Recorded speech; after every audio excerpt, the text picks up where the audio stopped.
On a Tuesday morning in March of 2003, every serious sheep producer in Fillmore County, Minnesota, knew exactly what a Cull ewe was worth. Not much. Maybe $20 at the sale barn if you were lucky, maybe nothing at all if the buyers were thin that day, and sometimes the hauling cost more than the check. A Cull ewe was a ewe that had failed at the one job a ewe is supposed to do, which is raise a lamb, and sometimes two, and sometimes three, and do it again the following year without complaint.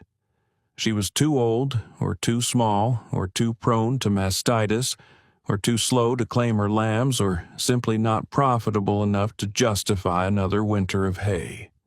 She was the animal that the experienced men sorted to the back pen, and the experienced men were never wrong about which animals belonged there. In Fillmore County in 2003, sheep were not a romantic enterprise. They were a practical one. The county had been running sheep on its limestone ridges and creek-bottom pastures for 4 generations, ever since German and Norwegian settlers figured out that the land that was too rough for corn and too thin for soybeans could still grow grass, and grass could still grow wool, and wool could still grow money if you managed it carefully enough. The operations were not large by national standards. Most ran between 80 and 200 ewes on family ground that had been paid for twice over, once by the grandfather and once by the father, and the sons were paying for it a third time in the form of operating loans that the local bank renewed each spring without much ceremony, because everyone understood that this was simply how it worked. The men who ran these flocks knew their animals the way they knew their own children, by face and by temperament, and by the specific sound each one made at feeding time, and they were proud of that knowledge in the quiet way that people are proud of things they have never had to explain to anyone. This is the world that Nora Lindgren was born into. Her father, Gunnar Lindgren, ran 140 ewes on 320 acres of mixed pasture and hay ground northeast of Harmony, Minnesota, on a farm his own father had broken from timber in the 1940s. Gunnar was a methodical man. He lambed in February, which was cold and miserable, and required him to be in the barn at 2 in the morning more nights than not.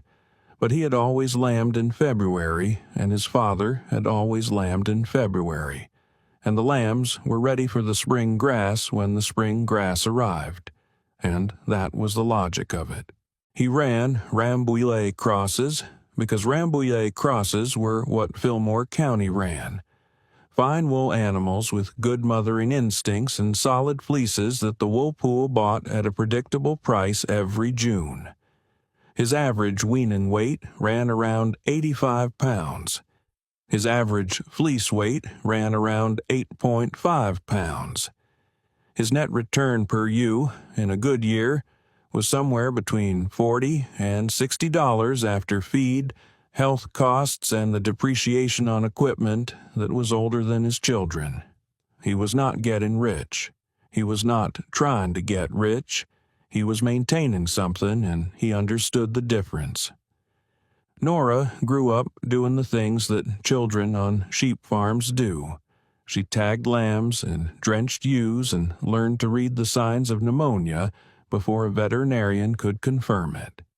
She learned which ewes were reliable mothers and which ones needed to be penned with their lambs for an extra day before they bonded properly. She learned the smell of a barn in February at 2 in the morning, which is a smell that stays with you for the rest of your life, whether you want it to or not. She was good at all of it. She was not, in those years, particularly curious about whether any of it could be done differently. Different was not a concept that had much purchase in Fillmore County's sheep culture. Different was what people tried when they didn't know what they were doing, and Gunnar Lindgren's daughter knew what she was doing.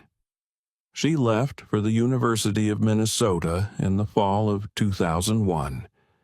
She was 18 years old, and she intended to study agricultural business because agricultural business was practical, and practical was what her father respected. She took the required courses in her first year and did well in them, and then, in the second semester of her freshman year, she enrolled in an introductory animal science course taught by a professor named Dr.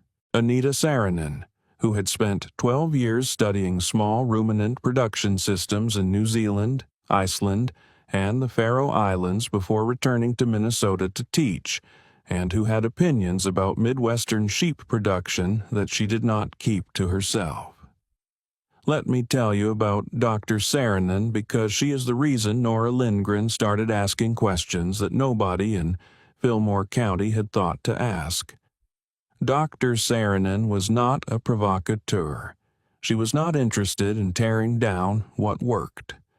But she had spent a decade watching sheep operations in other countries produce 2 and 3 times the net return per ewe that American Midwestern producers were achieving, and she had a very specific theory about why, and that theory had to do with genetics. Not genetics in the abstract, theoretical sense, but genetics in the concrete, measurable, dollars per acre sense.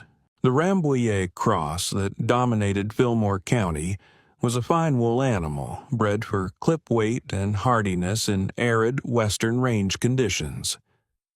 It was not bred for prolificacy, which is a technical term for the tendency to produce multiple lambs per birth, and it was not bred for out-of-season breeding, which is the tendency to cycle and conceive outside the traditional fall breeding window. Dr. Saarinen had data from New Zealand Romney and Finnish landrace crossbreeding programs showing that producers who incorporated high prolificacy genetics into their flocks could increase their average lambs weaned per ewe from the Midwestern standard of 1.2 to somewhere between 1.8 and 2.1, and that this single change, properly managed, could more than double the net return per ewe without a proportional increase in feed costs because the marginal cost of raising a second lamb on a ewe already consuming maintenance ration was substantially lower than the cost of maintaining an additional ewe. Nora sat in that lecture and felt something shift inside her. Not dramatically, not like a light coming on, more like a door opening onto a room she hadn't known existed, and the room was full of numbers that didn't match the numbers she had grown up with. She started reading. She read the New Zealand Sheep and Beef Farm Survey data going back 15 years.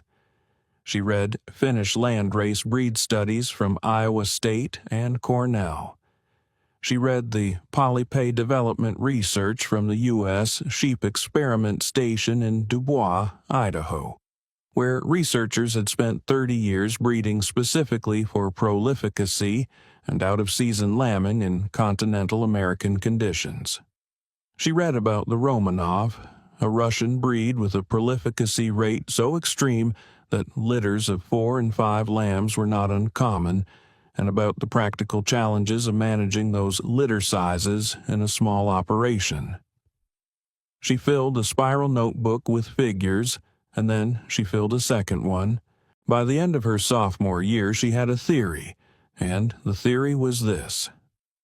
Fillmore County sheep producers were leaving somewhere between $40 and $80 per ewe on the table every single year, because they were running genetics optimized for a production system that bore no resemblance to their actual conditions, and nobody had noticed because everybody was doing the same thing, and when everybody does the same thing, the losses are invisible. She went home for the summer after her sophomore year with the notebooks and a plan. She waited until a Sunday evening in June, after supper, when her father was sitting at the kitchen table with his coffee and not yet ready to go back to the barn. Her mother, Ingrid, was washing dishes at the sink. Nora put the notebooks on the table, and she told her father what she had learned. Let me tell you about that kitchen table conversation, because it is the hinge that this whole story turns on. Gunnar Lindgren listened. He was a man who listened before he spoke, which was one of the things Nora had always respected about him. He looked at the notebooks. He looked at the yield comparisons. He looked at the prolificacy data from the polypay trials. He looked at the per-ewe revenue projections that Nora had built using his own cost structure, which she knew from years of watching him do the books at that same table. He was quiet for a long time. Then he said, "Our ewes lamb fine. We don't lose many." Nora said, "We don't lose many, but we also don't gain many. We're averaging 1.18 lambs weaned per ewe. The polypay data shows 1.87 in comparable conditions. That's 69 extra lambs on your 140 ewes. At current market weight and price, that's close to $8,000 in additional gross revenue on the same land, the same feed, the same barn." Gunnar looked at the number for a moment. He said, "I need to think about it." Ingrid, at the sink, did not turn around, but she said quietly, "She's right, you know." And Gunnar picked up his coffee cup, and he did not say anything else that evening. What he said, 2 weeks later, was this: "You can have the back 40 acres of the roughest, stoniest pasture on the Lindgren farm. The ground that had always been used for the dry ewes nobody expected much from." He told her she could run whatever she wanted on it, up to 30 head, and that he would not interfere, and that if it worked he would consider it, and if it didn't work they would not speak of it again. It was not an enthusiastic endorsement, but it was permission, and Nora understood that in Gunnar Lindgren's vocabulary, permission was a form of trust. Now let me tell you about the sale barn in Harmony, Minnesota, on a Saturday morning in August of 2003, because that is where this story gets its legs. Nora had driven to every sheep operation within 40 miles that summer, looking for polypay or polypay cross ewes she could afford on a college student's budget, which was essentially no budget at all. She had found a few, bought 3 young ewes at reasonable prices, and was at the sale barn looking for more when the Cull pen came through. There were 11 ewes in the Cull pen that morning, sorted animals from 4 different farms, ranging from genuinely broken down to merely unfashionable, and the buyers moved through them quickly because there was not much to argue about. The last animal in the pen was a 4-year-old ewe that the consignment slip identified only as a polypay cross, origin unknown, reason for Cull listed as poor producer. She was thin. Her left ear had a healed tear in it from an old fence injury. She stood at the back of the pen with the particular stillness of an animal that has learned not to expect much. The auctioneer started her at $30, and the room went quiet. He dropped to 25. Still quiet. He dropped to 20. One hand went up. It was Nora's. She loaded the ewe into the back of her father's truck and drove home. She named the ewe Burka, after a Viking trading post she had read about in a history class, because she had a feeling about her, and she wanted to give the feeling a name. The feeling turned out to be justified. Burka was thin because she had been managed badly, not because she was constitutionally weak. On good pasture and proper nutrition, she recovered her condition within 6 weeks.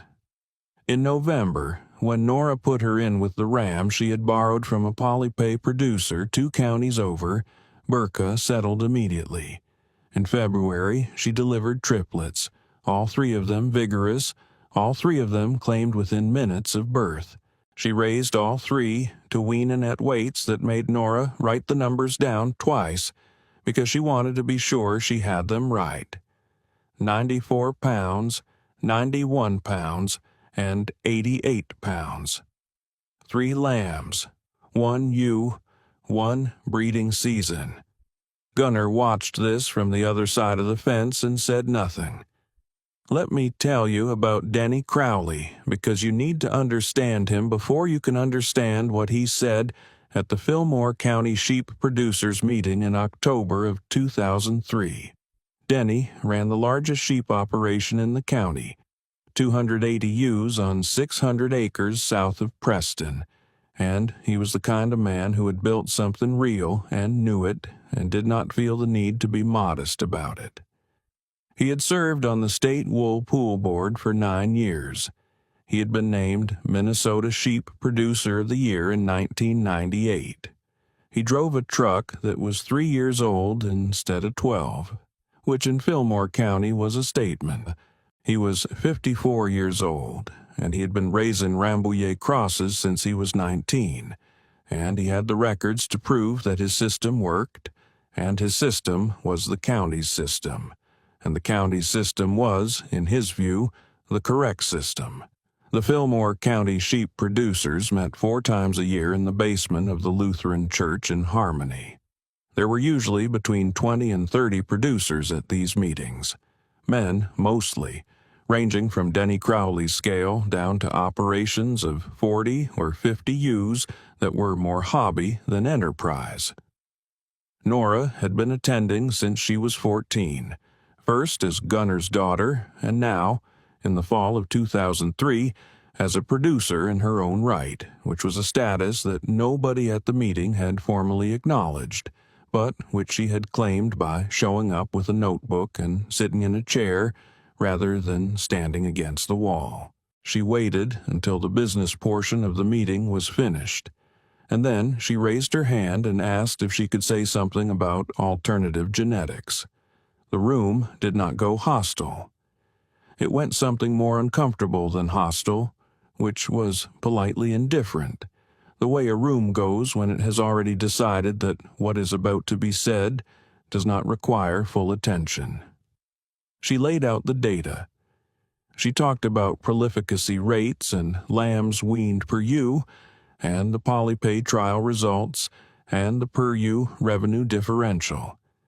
She talked about her own summer results, which were preliminary but directionally clear. She talked about Burka's triplets. The silence lasted about 2 seconds. Then Denny Crowley started laughing. It was not a cruel laugh. That is important to say. It was the laugh of a man who has heard something that strikes him as genuinely, almost affectionately, naive. The laugh of someone who has been around long enough to recognize a college student's first encounter with a textbook as distinct from 20 years of actual production experience. He said, "Honey, I've seen those polypay numbers. They look great on paper. You know what they don't account for? Dystocia, milk capacity, ewe mortality from triplet stress. You raise triplets, you lose ewes. You lose ewes, you lose money. We run the genetics we run because they work in this climate, on this ground, in this market." He looked around the room for confirmation and found it in the nodding of a dozen heads. He said, "Come back and talk to us when you've got more than 1 ewe and a summer's worth of data." The room moved on to the next item on the agenda. Nora drove home that night without saying much. Ingrid asked how the meeting went. Nora said, "Fine." Gunnar looked up from his paper and then looked back down at it. That night, Nora sat at the kitchen table with her notebooks and she wrote down what Denny Crowley had said, word for word, as best she could remember it, in the margin of the page where she kept her prolificacy projections. She underlined it. She did not know yet exactly why she was doing that. She would know later. Let me tell you about the science, because Denny Crowley's objections were not stupid, and they deserve a real answer. And the real answer is what Nora had spent 2 years building. The dystocia concern was legitimate for Romanov crosses, which could produce litters of 4 and 5 that genuinely exceeded a ew's physical capacity. The polypay had been specifically bred to address this. The polypay was developed at the U.S. Sheep Experiment Station by crossing Rambouillet, Targhee, Dorset, and Finn Landrace, and the explicit breeding objective was prolificacy without dystocia, meaning multiple births at manageable individual birth weights. The station data showed average birth weights for polypay triplets in the 7.5 to 9.5 pound range, which is within the range that a well-conditioned ewe can deliver without assistance in the large majority of cases. The milk capacity concern was also real, but it was a management problem, not a genetic problem. A ewe carrying triplets required supplemental creep feeding for the third lamb, which added cost, but that cost, when modeled against the additional market weight at weaning, was net positive by an average of $31 per triplet set in the Iowa State trial data. The ewe mortality concern was the one that Nora had spent the most time on, because it was the one that could actually sink the economics.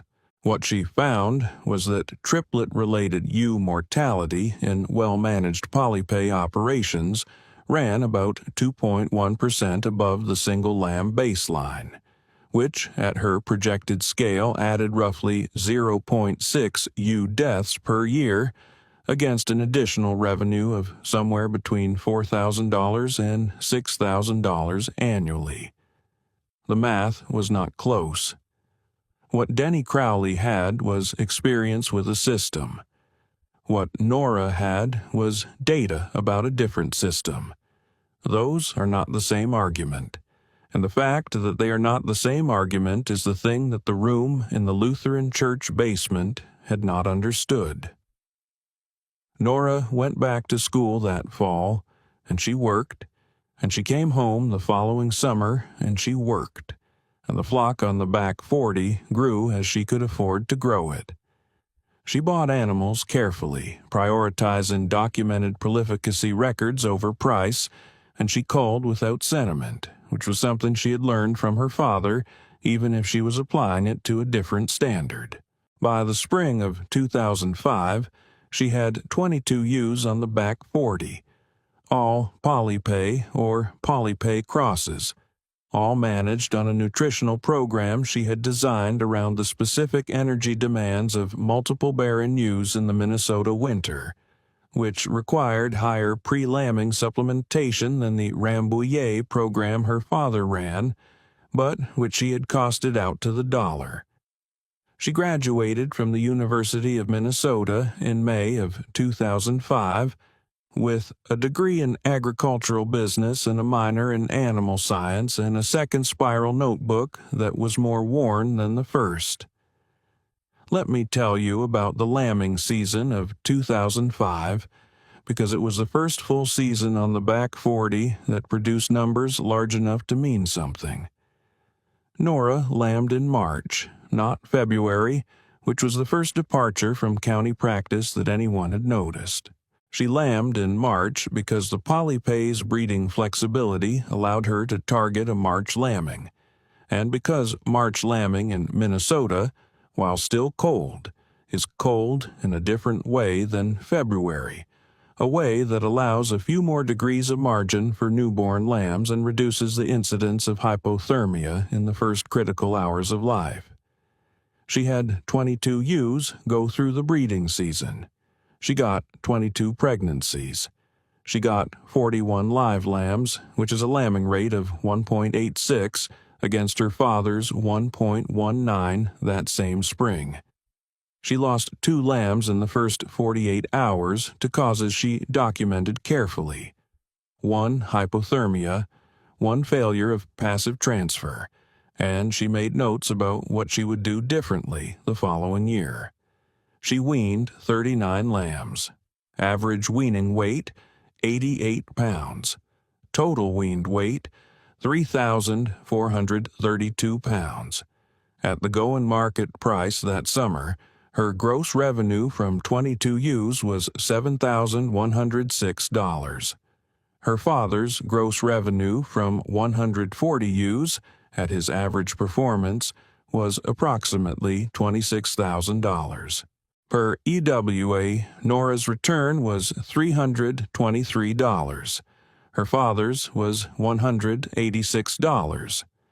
She showed him the numbers at the kitchen table that August. He looked at them for a long time. He said, "Your feed costs are higher." She said, "I know. I've accounted for them. Net per ewe, I'm at $241. You're at $143. He looked at the numbers again. He said, "You had a good year." She said, "I had a normal year. The data says this should be a normal year."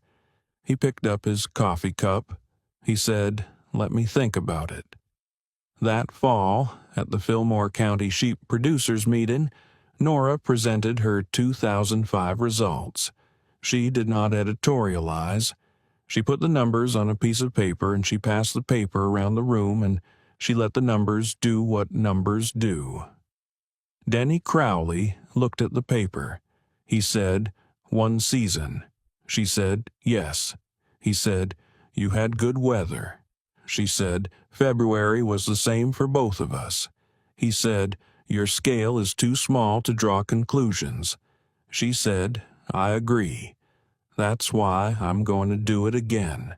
He handed the paper to the man next to him and he looked at Nora with an expression that was not quite the laugh from 2 years earlier, but was related to it, a smaller version of the same dismissal, and he said, "You're a determined young woman. I'll give you that." The room moved on. Let me tell you about the summer of 2006, because it is the year that the back 40 stopped being an experiment and started being an argument. Nora had expanded to 31 ewes. She had refined her pre-lambing nutrition protocol based on the previous year's data. She had added a small creep feeding area that reduced her triplet rearing labor by about 2 hours per day during peak lambing. Her lambing rate that spring was 1.91. She weaned 57 lambs. Her net return per ewe was $268. She was now running 22% of her father's ewe numbers and generating 36% of his net revenue. Gunner did not say much about this directly, but in July he told her that if she wanted to take on the south pasture, the 80-acre field along the creek that had always been his best ground, she could run it as she saw fit.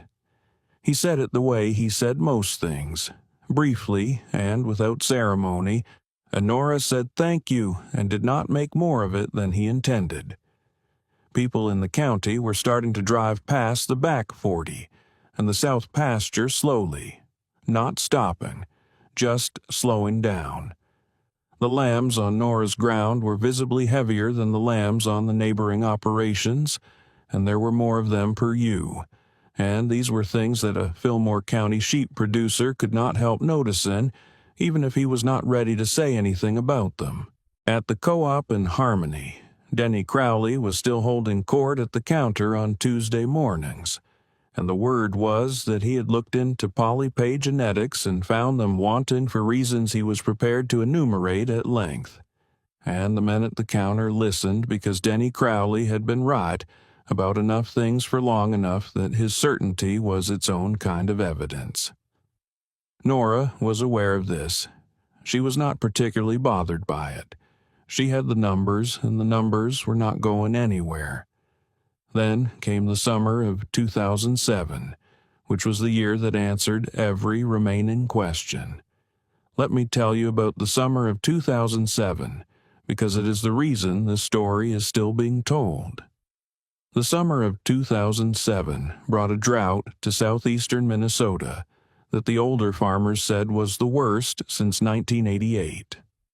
It came early, in May, and it stayed through August, and it did not come the way droughts sometimes come, gradually, giving you time to adjust. It came fast, and it came complete. Pastures that were green in the first week of May were brown and brittle by the first week of June. The creek along the south pasture dropped to a trickle by July. Hay prices doubled by August because everyone needed hay, and nobody had enough of it, and the operations that had been running on tight margins found themselves running on no margins at all, and the operations that had been running on no margins found themselves making decisions about which animals to sell and how quickly. Denny Crowley sold 80 ewes in July. He had to.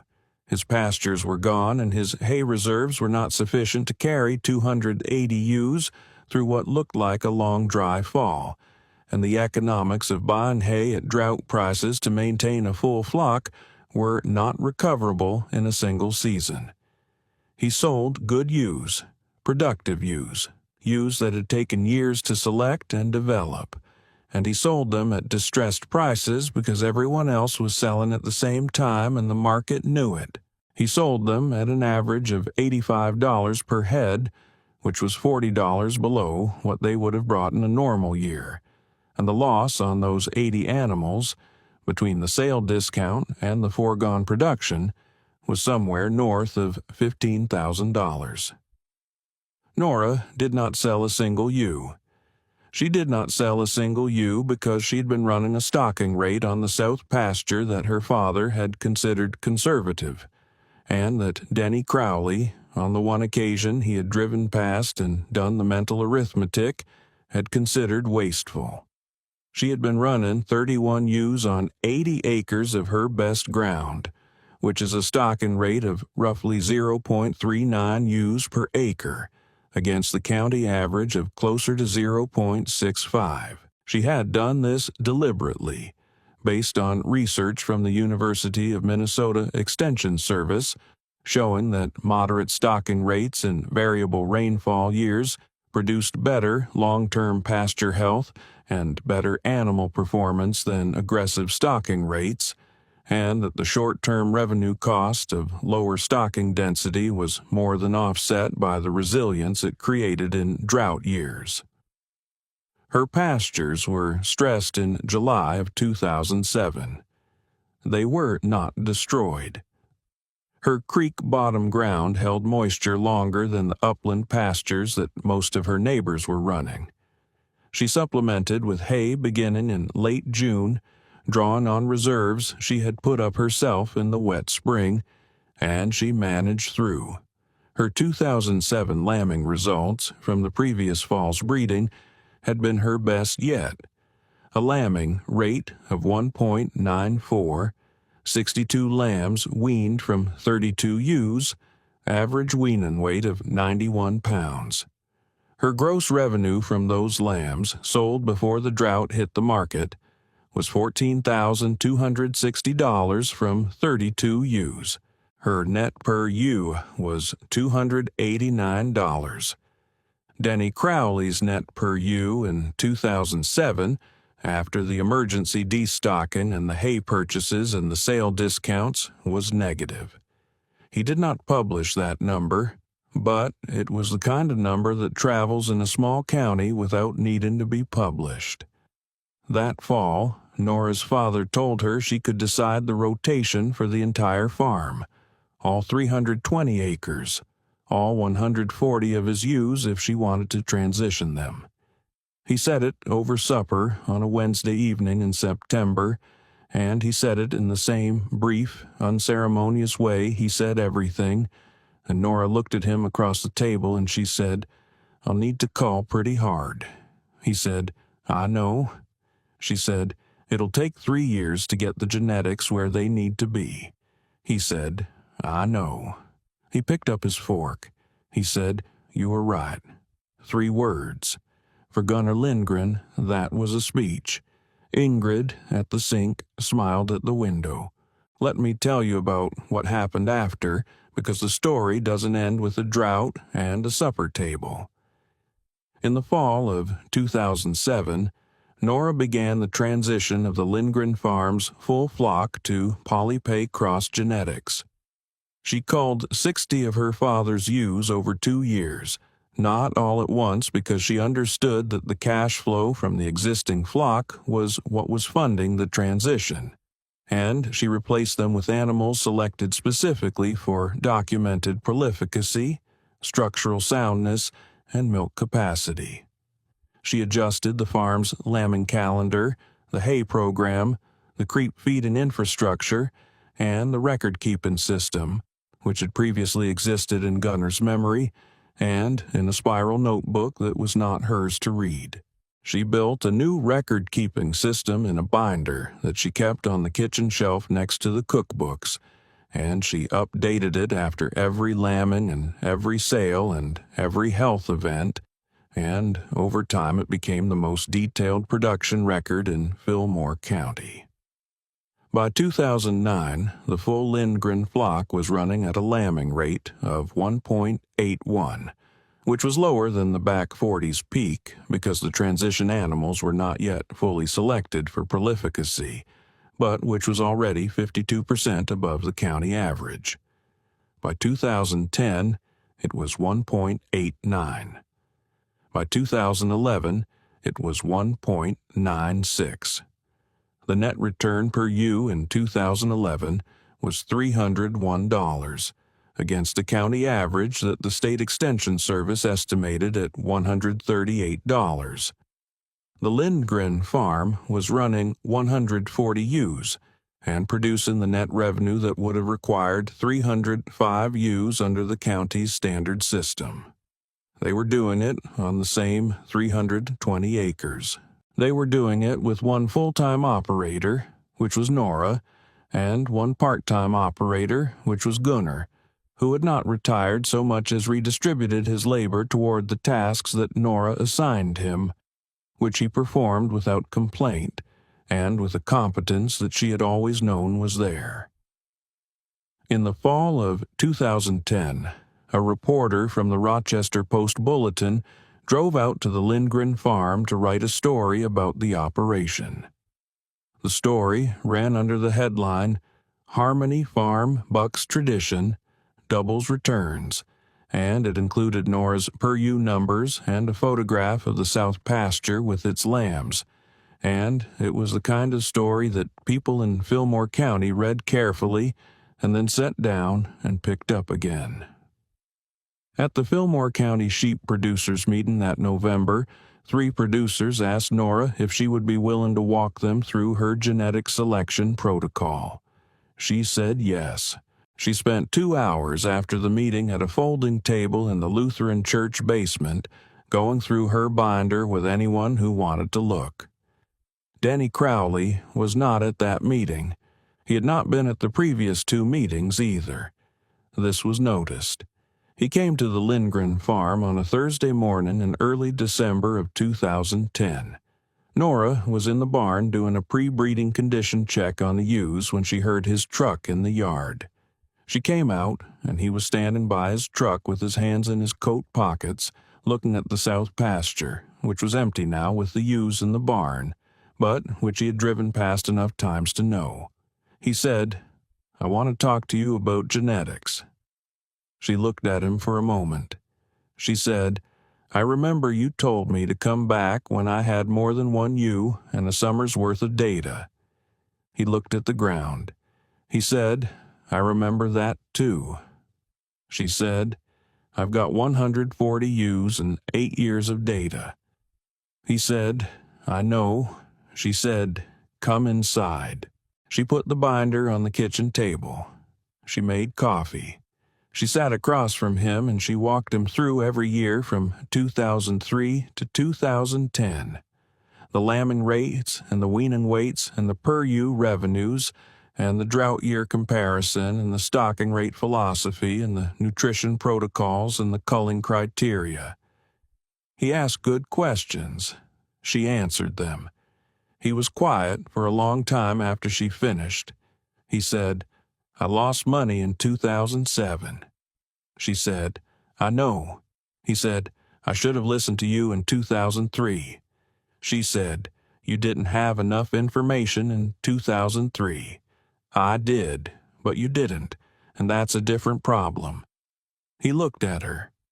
He said, "That's a generous way to put it." She said, "It's an accurate way to put it. You were working with the information you had. So was I. Mine was just better." He asked if she would help him transition his flock. She said yes, with conditions. The conditions were that he would keep the records she specified, in the format she specified, and that he would not cull animals she told him to keep and not keep animals she told him to cull, and that he would give the transition 3 full years before drawing conclusions. He agreed to all of it. He left 2 hours later with a photocopy of her genetic selection criteria and a list of polypay producers she trusted.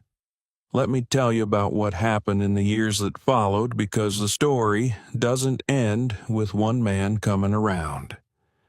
Between 2010 and 2015, 11 Fillmore County sheep producers transitioned some portion of their flocks to polypay or polypay cross genetics using protocols derived from Nora's system.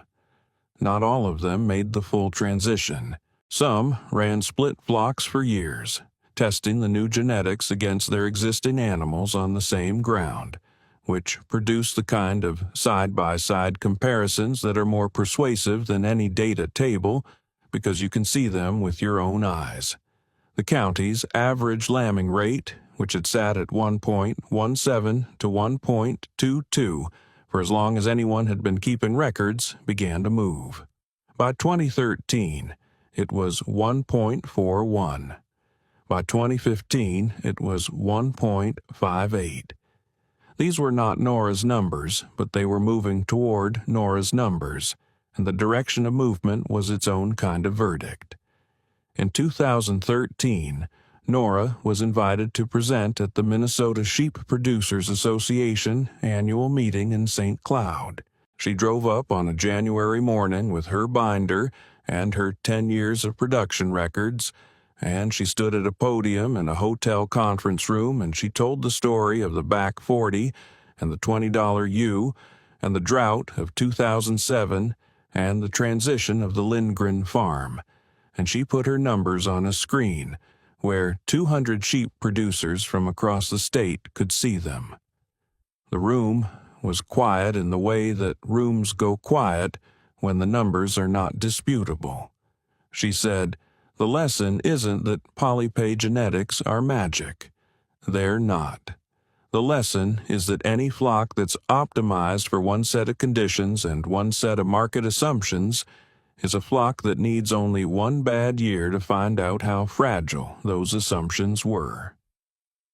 The drought of 2007 was Fillmore County's bad year. Every county gets one eventually. The question is whether you've built a system that can survive it. Gunner was in the audience. He had driven up that morning without telling her he was coming. She saw him when she looked up from her notes during the second slide, sitting in the third row with his seed cap in his hands, and she kept talking because she knew that if she stopped talking, she would not be able to start again. When she finished, the room applauded, and Gunner Lindgren stood up, and he was not a man who stood up in rooms. And Nora looked at him from the podium, and she understood that this was the most he was ever going to say about any of it, and it was enough. In 2015, the Minnesota Sheep Producers Association named the Lindgren Farms flock as the highest-performing documented commercial sheep operation in the state, based on a 3-year average lambing rate of 2.03 and a net return per ewe of $318. The award was presented at the annual meeting, and the citation noted that the flock had been built from a foundation that included, among other animals, a cull ewe purchased at the Harmony Sale Barn in August of 2003 for $20. Birka had died in the winter of 2009, at 10 years old, which is a long life for a ewe, and her daughters and granddaughters were in the flock when the award was given.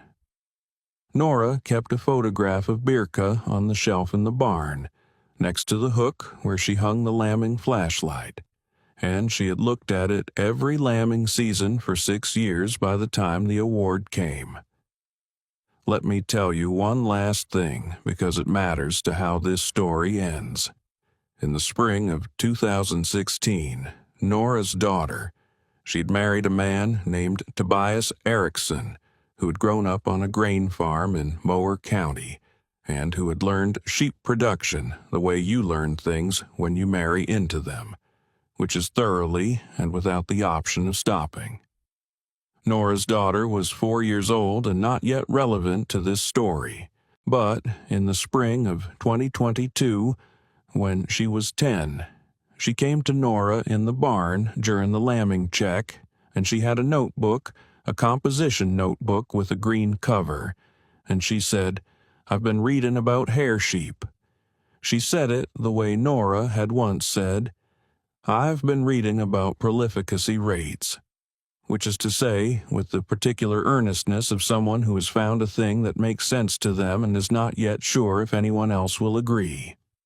Nora looked at the notebook. She looked at her daughter. She thought about a kitchen table in June of 2003 and a man who had said, "I need to think about it." And she thought about what it had cost him to say that and what it had cost her to wait. She said, "Tell me what you've learned." And her daughter opened the green notebook and she started talking, and Nora listened the way her father had taught her to listen, which was all the way through, without interrupting, until the other person was finished. Nora Lindgren still farms the 320 acres northeast of Harmony. The binder on the kitchen shelf is the fourth one now. The first 3 having been retired to a box in the closet where she keeps things that matter too much to throw away. The south pasture is still the best ground on the farm, and the lambs on it are still heavier than the lambs on most of the operations that border it, though the gap has narrowed as the county's genetics have improved, which is exactly what she always said she wanted. Burka's photograph is still on the shelf in the barn. The green notebook is on the kitchen table. She bought a Cull ewe for $20. The county laughed. The drought came. The county's flocks struggled. Her flock stood. And the girl who started with one animal in a back pasture that nobody wanted built the highest performing sheep operation in the state of Minnesota. Not because she was lucky, and not because the conditions were easy, but because she read the data when nobody else was reading it, and she trusted what the data said when nobody else was willing to. That's what happens when the youngest person in the room is the only one who did the reading.